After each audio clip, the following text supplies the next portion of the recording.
네, 안녕하십니까. 오늘은 열왕기하 7장 전체를 다 볼 건데요. 오늘 저하고 9절에서부터 20절까지 읽도록 하겠습니다. 제가 읽어드립니다.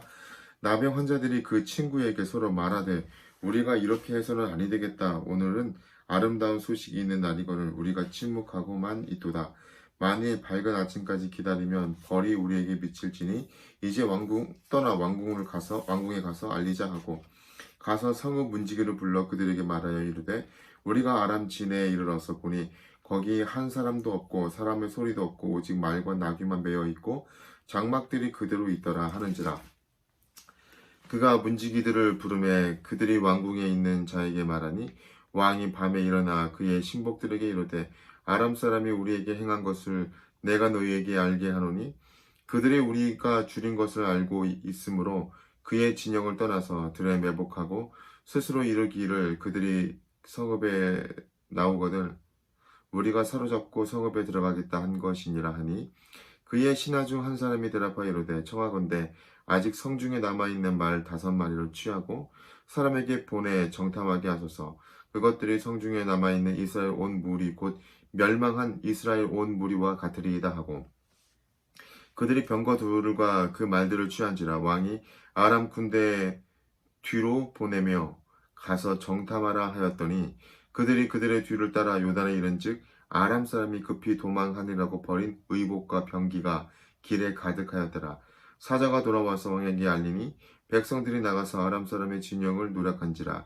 이에 고운 밀가루 한 스아에 한 세겔이 되고 보리 2스아가 한 세겔이 되니 여호와의 말씀과 같이 되었고 왕이 그의 손에 의지하였던 그 장관을 세워 성문을 지키게 하였더니 백성이 성문에서 그를 밟음에 사람들이 하나님의 사람의 말대로 죽었으니 곧 왕이 내려왔을 때 그가 말한 대로라.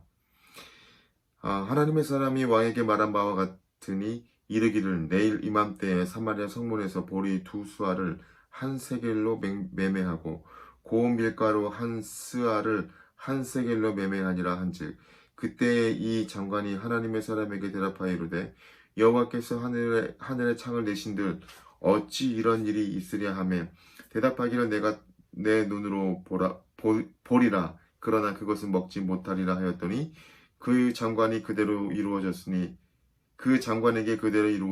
곧 백성이 성문에서 그를 밟으며 죽었더라. 아멘. 네, 오늘은 좀 긴 구절을 읽었네요. 자, 오늘 말씀에 좀 들어가기 전에 배경 설명을 좀 할게요. 6장부터 우리가 조금 살펴봐야 되는데 이미 읽으신 분들은 다 아실 겁니다. 6장 사건은 쇠도끼 사건이죠. 쇠도끼가 이제 빌린 건데 강에 빠졌는데 나뭇가지를 이제 이렇게 던져서 쇠도끼를 떠오르게 하잖아요. 이제 이런 사건들은 하나님이 이제 택한 백성들을 그 백성들의 삶을 디테일하게 인도해 주신다는 하나님의 이런 사랑을 보여주고요. 그다음에 6장에서 우리가 언급되는 것 중에 좀 주목할 게 바로 이 아람군입니다. 아람군. 엘리사를 잡으려고 하다가 도리어 이제 사로잡히잖아요. 그리고 이제 하나님의 권능으로 이스라엘을 사로잡혔고 이 사로잡힌 이 아람 군대를 사마리아까지 눈을 좀 어둡게 해서 사마리아까지 데려와서 거기서 풀어주고 왕이 죽이려고 하는데 죽이지 말고 떡과 물을 이렇게 마시게 하고 그리고 풀어주잖아요.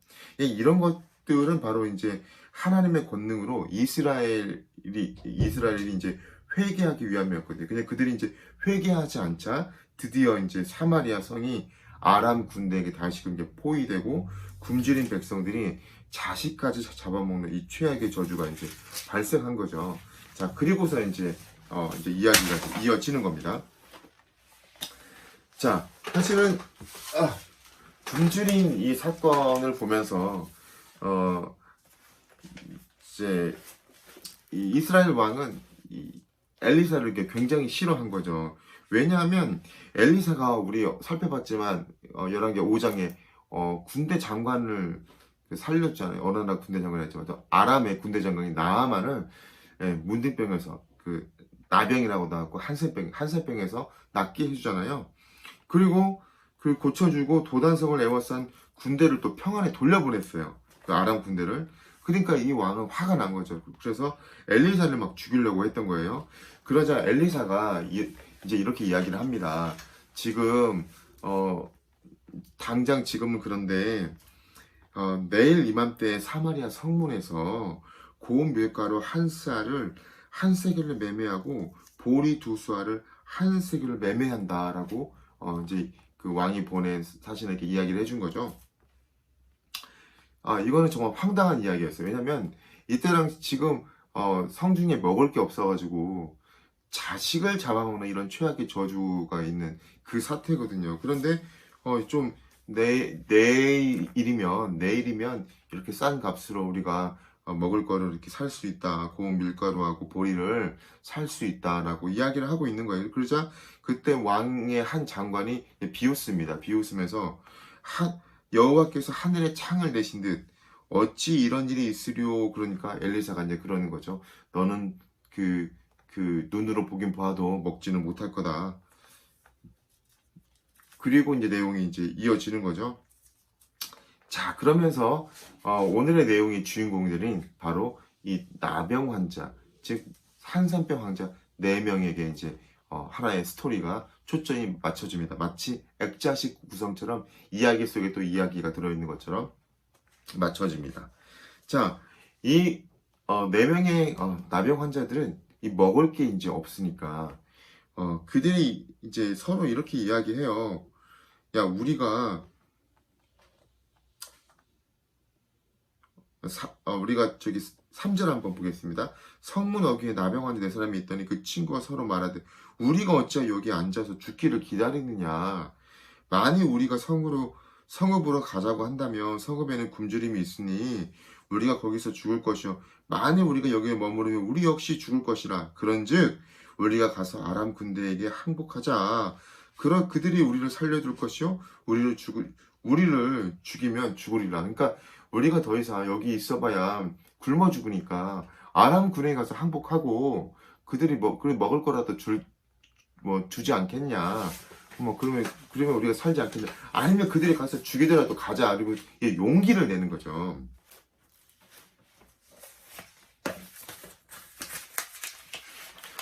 자, 그리고 그들이 드디어 아람 군대가 있는 곳으로 갑니다. 그런데 이게 웬일일까요? 5절 아람 진영으로 가서 해질무렵에 일어나 아람 진영 끝에 이르러 본즉 그곳에 사람이 하나도 없습니다. 그 이유가 뭐였죠? 바로 그 뒤에 6절에 이는 주께서 아람 군대로 병거 소리와 말소리와 큰 군대 소리를 듣게 하였으므로 아람 사람이 서로 말하기를 이스라엘 왕이 우리를 치료하여 햇사람의 왕들과 햇사람은 철기 문화가 발전한 곳이죠.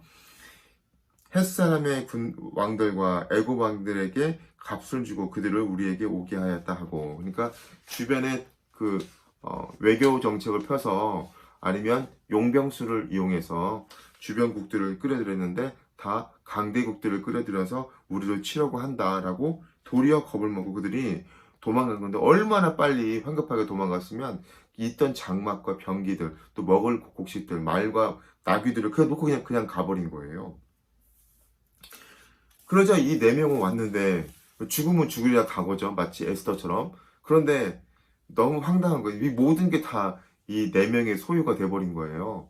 그렇잖아요. 다 가고 이 4명이 그 나병 환자의 소유가 다 됐죠. 그래서 그 같이 먹고 또 이제 뭐 음과 그복을 가지고 감추고 이제 이렇게 있었는데, 도저히 이분들이 양심에 우리만 잘 먹고 잘 살면 안 되겠다.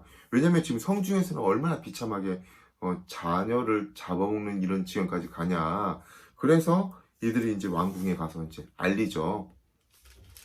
그리고 이제 왕이 혹시 매복했다 우리를 죽일지 모르니까 정탐꾼을 보내자 봤더니 정탐꾼이 가보니까 진짜 이 4명의 나병 환자 말처럼 그 아람 군대가 너무 황급하게 도망가니까 병기들이 그냥 길에다 그냥 쌓아놓고 그냥 가버린 거예요. 말과 뭐 나귀들이 메어 있고.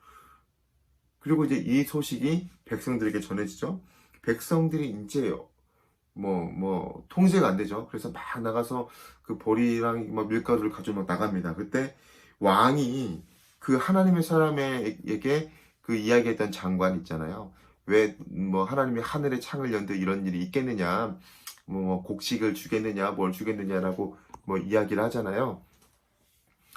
이제 그러자 그가 이제 성문을 그렇게 말했던 그가 성문을 막고 있었는데 도리어 백성들에게 밟아서 죽고 맙니다. 그러니까 그 하나님의 사람 엘리사의 말처럼 된 거예요. 그러니까 곡식과 이런 것들은 보긴 보는데 너는 먹지 못한다. 그리고 오늘 이야기가 이제 마무리됩니다. 자, 그러면서 전 여기서 4가지 정도 이제 질문을 한번 해봤습니다. 첫 번째 질문은요, 엘리사는 어떤 상황에서 뭐라고 선포했을까? 그러니까 선지자는 사실은 요즘 언어로 하면 미래학자잖아요. 뭐 보통 미리 바라본다. 뭐 프리캐스터인가? 미리 말을 던진다. 미리 바라본다. 이게 바로 선지자, 선견자, 예언자거든요. 그러니까 미리 미래를 알고 있는 거잖아요. 하나님 말씀 줬으니까. 요즘 말로 하면 데이터를 분석해서 미래에 일어날 일들을 우리가 지금 현재 준비하는 보통 미래학자들, 뭐 엘번 터플러나 나니엘 핑크 같은 그런 사람들이 이제 될 수 있는 거겠죠. 자, 그런데 지금 이 선지자는 이 재앙이 하나님께로 온 재앙인 것을 알았어요. 그리고 앞으로 하나님께서 어떻게 이들에게 어떻게 하실 건지를 알고 지금 말씀을 선포하고 있었는데, 사실은 엘리사가 말씀을 선포하는 그 지경은 바로 이스라엘 왕이 사람을 보내서 엘리사를 죽이려고 했던 그런 순간이었거든요. 근데 어쨌든 그런 순간이지만 엘리사는 말씀을 증거하고, 걱정 마라, 내일 여호와의 말씀을 들어라. 내일 이맘때에 사마리아 성문에서 고운 밀가루 한 쏴와 또 이제 고운 밀가루 한 쏴를 한 세겔로 또 보리 두 수아를 한 세겔로 매매한다. 보통 스아는 약 7.3리터짜리예요. 그러니까 우리 물 2리터짜리 보통 편의점에서 파는 물들이 한 3개가 6리터니까 3개하고 반? 그 정도 되겠죠? 그 정도 이제 한마디로 그 정도를 싸게 우리가 먹을 수 있다. 그런데 사실은 엘리사가 굉장한 기적을 많이 일으켰잖아요. 그리고 이스라엘 왕도 많이 목도했었고 많이 봤었는데, 이 말을 믿고 정말 의지했더라면, 그런데 그 상황이 너무 긴박하고 어려우니까 그 말을 믿지 못했던 것 같아요. 그래서 하나님 말씀을 무시하는 이런 장관의 이 발언이 있었던 거죠. 자, 그리고 두 번째, 그리고 그러면서 이제 하나님 말씀이 이루어지는 걸 우리가 보게 되고요. 두 번째는 이 4명의 나병 환자들이에요. 이 4명의 나병 환자들은 좀 몇 가지 더 살펴볼 건데, 첫 번째는 이 기쁜 소식을 받았잖아요. 자기들이 갔는데 이 아름다운 소식, 기쁜 소식이 있는 거예요.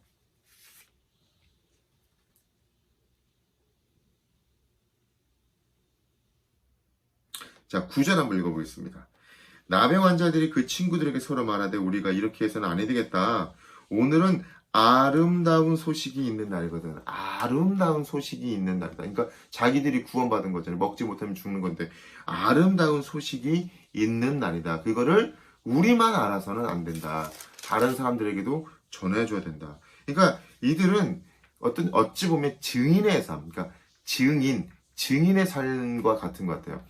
그러니까 자기들만 먹고 자기들만 호의호식 할 수 있었어요. 근데 이 아름다운 소식, 다른 말로 하면 기쁜 소식을 들으니까 이건 우리만 알면 안 된다는 거잖아요. 사실 이 부분을 보면 굉장히 상징적으로 보여주는 게 있습니다. 바로 여기서 이들이 지금 양식이 없어서 죽어가고 있잖아요. 그러니까 이 양식에 대한 소식을, 그러니까 누군가 놓고 간 이 양식에 대한 소식, 아람 군대가 버리고 간 이게 자기의 생명이 되었잖아요. 그러면 이걸 먹으면서 생명을 유지할 수 있고, 이게 아름다운 소식이어서 성중의 사람들이 굶어 죽어가는데 그들에게 전해서 그들도 살려야겠구나. 여러분, 이 땅에 생명의 양식으로 오신 분이 누굽니까? 맞습니다. 예수 그리스도잖아요. 베들레헴 바게트, 빵집, 떡집이라는 그곳에서 태어나신 분이, 생명의 양식으로 오신 분이 예수님이잖아요. 그러니까 이 4명의 나병 환자가 보여주는 그 상징적 모습이 무엇입니까? 이 기쁜 소식, 아름다운 소식을 우리만 들어서는 안 되겠구나. 다른 사람에게 전해주자. 이들이 전해준 소식이 뭐예요? 여기 생명의 양식이 있어요. 이 양식을 드시면 여러분들 지금 살 수 있어요. 성중의 사람들, 이 고립된 성중의 사람들에게 전해주는 거잖아요. 마찬가지로 이 세상에 고립되어 있는 이 세상에 이 생명의 양식 예수 그리스도를 모르는 사람들에게 증거해야 된다는 거죠. 증거. 그러면서 그들을 살리는 이 아름다운 소식을 전해야 된다는 겁니다. 이 4명의 나병 환자를 보면서 이 아름다운 소식을 전해야겠구나라는 생각이 들었습니다. 저도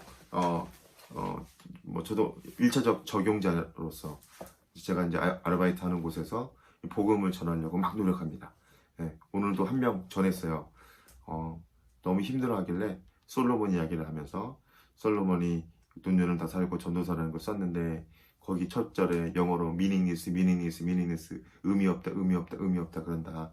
삶이 의미 없다라고 한다. 그 많은 아내를 거느리고 많은 돈과 은금, 은이 쓸 데가 없을 정도로 그 금이 흔했다. 라고 이야기를 하면서 저도 그랬죠. 저도 인생이 의미 없는 인생이었다. 가치 없는 인생이었다. 그런데 의미 있으신 분 예수 그리스도를 만나서 제가 의미 있는 인생을 살게 되었다. 당신도 예수 그리스도를 만났으면 좋겠다. 조금 더 구체적으로 얘기는 못했지만 뉘앙스로 이렇게 이야기를 좀 나눴습니다. 여러분, 증인의 삶, 우리가 기쁜 아름다운 소식을 들었다면 그 아름다운 소식을 전해줘야 된다는 거죠. 이 마지막으로 또 이 4명의 나병 환자에 대한 이야기인데 이 나병 환자에 대해서 우리가 정말 배울 점이 있는 것 같아요. 우리도 역시요, 어찌 보면 이 사마리아 성처럼 스스로 고립되어서 지낼 수도 있겠다 생각해요. 어떤 문제 때문에? 아니면 바깥 상황이 너무 두렵고 어두워서 고립되어서 지낼 수밖에 없었어요. 근데 이들이 왜 어떻게 나왔죠? 그러니까 이미 여기 있어서 죽는데 그냥 가서 항복하고 걔네들이 죽이면 죽고 아니면 걔네들이 먹을 게 있으니까 좀 달라고 하자. 그러니까 절박한 심정이잖아요. 그러니까 결국은 우리에게 있는 이 고립되어 있는 이 문제들을 깨고 나가는 것은 어떤 이 절박한 심정, 죽으면 죽으리라. 에스더도 그렇잖아요. 절박한 심정으로 죽으면 죽으리라 했을 때 이 갇혀있는 이 성 안에 이 거대하게 누구든 나갈 수 없는 밖으로 너무 위험이 있기 때문에 갈 수 없는 이 성 안에 갇혀있는 이들이 밖으로 나갈 수밖에 없었던 그것은 바로 그 위기를 탈출하고자 하는 목숨을 걸은 거잖아요. 여러분, 이게 보통 영어권에서는 퍼스트 펭귄이라고 합니다. 퍼스트 펭귄. 처음에 시도한 자, 프론티어 정신을 가진 자. 왜 그러냐면 펭귄이 나무 같은 데서 이렇게 있다가 바다로 뛰어들려고 하면요, 좀 무서워요. 왜냐면 이들이 바다에 뛰어들어서 음식을 막 먹어서 다시 음식 먹은 사람이 다시 와서 그 알을 품어요. 그러니까 그 암컷과 수컷이 교대로 알을 품고 추우니까 한 명이 가서 교대로 음식을 먹어와서 음식을 나눠주고 또 한 명이 가서 음식을 먹어서 음식을 나눠주고 이렇게 한단 말이에요. 그래서 이들이 바다로 들어가야만 음식을 먹이를 먹을 수가 있어요. 그런데 뛰어들려고 하면 이 앞에 범고래들이 왔다 갔다 해요. 그러니까 이 범고래들이 이 펭귄을 잡아먹으려고 왔다 갔다 하고 있어요. 그러니까 뛰어들기가 겁이 나는 거예요. 그런데 우연히 누가 밀었는지 어떻게 했는지 한 마리가 뛰어들면요, 그냥 우르르 다 뛰어들어요. 그 첫 번째 뛰어드는 용기 있는 자, 바로 그를 퍼스트 펭귄, 첫 번째 펭귄이라고 부르는 거예요. 이 나병 환자들 4명도 바로 이 퍼스트 펭귄처럼 더 이상 이제 위험해, 우리가 여기서 있으면 어차피 죽는데 그냥 가자. 가서 걔들이 칼로 죽이면 죽지. 그래도 가면 먹을 거라도 있을 거 아니냐라고 도전하는 거. 프론티어 정신이죠. 죽으면 죽으리라. 여러분, 지금 우리에게 있는 이 어려운 위기들 가운데 어찌 보면 이 나병 환자처럼 이들이 하나님의 뜻을 안 했겠어요. 잘 몰랐겠죠. 그런데 그냥 가잖아요. 어차피 여기 있어도 그런데 라고 이런 도전하는 마음들. 너무 고립되어서 어떤 곳에 갇혀서 있다면 고립되지 말고 열심히 도전하고 전진하고 이 인생의 퍼스트 펭귄으로 살아갈 수 있었으면 좋겠다는 생각이 듭니다. 자, 오늘 말씀을 좀 정리하고요. 기도 제목 몇 가지 나눌게요. 첫 번째, 오늘 우리 하나님 말씀은 꼭 이루어진다는 거, 하나님 말씀 내 삶에서도 이루어지게 도와주십시오라고 기도했으면 좋겠고요. 두 번째는 먼저 아름다운 소식을 전하는 우리가 아름다운 소식을 전하는 사람이 되게 해주세요. 마지막으로 저도 퍼스트 펭귄이 되게 해주세요라고 기도하겠습니다. 하나님 감사합니다. 주님의